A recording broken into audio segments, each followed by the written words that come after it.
Good Monday morning. Welcome to the Olson Advantage. I'm Dave Olson of the Olson Properties team. Today we're going to tackle questions that we've had regarding where are we currently in the market cycle for real estate.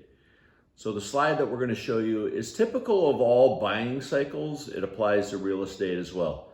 So if you look closely, each one of these emotions that's on this continuum, this line that runs across, which is reflective of where pricing typically would be.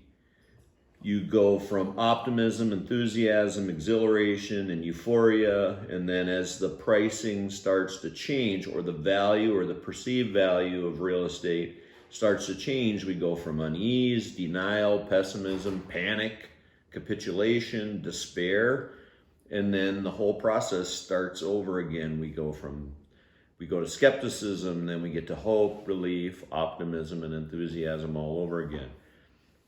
What's interesting about this cycle is it does happen periodically, but the big difference from cycle to cycle is we don't know the amount of time from the peak to the trough, and from each cycle from one to the other, or from one emotion to the other.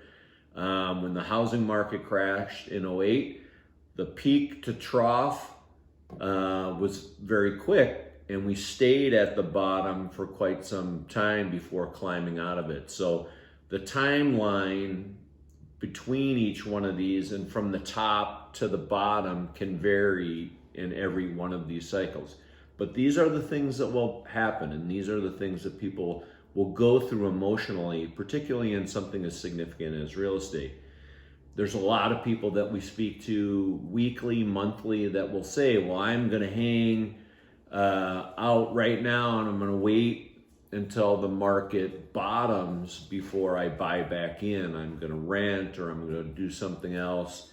But unfortunately, and we talked about this in our last segment about consumer sentiment, when you're surrounded by people that are in a state of unease, denial, pessimism, panic, capitulation, despair, it's hard to have that conviction to go ahead and buy and leap in and make that big of a financial decision. It's most of the selling that's done for individuals in single family homes is done on the upswing because it feels better. There's more people that are like-minded, that you like yourself, that can get enthusiastic about spending the money. It's really only the investor community that understands when there's blood in the streets, so to speak, that you can actually afford long-term to make those kind of decisions. I hope this helped. I hope it answers some of the questions that you had around the buying cycle. We get this question off a lot. And remember, if there's anything that you would like an answer to, you can always text the word ANSWERS to 59559. Thanks again, and have a great week.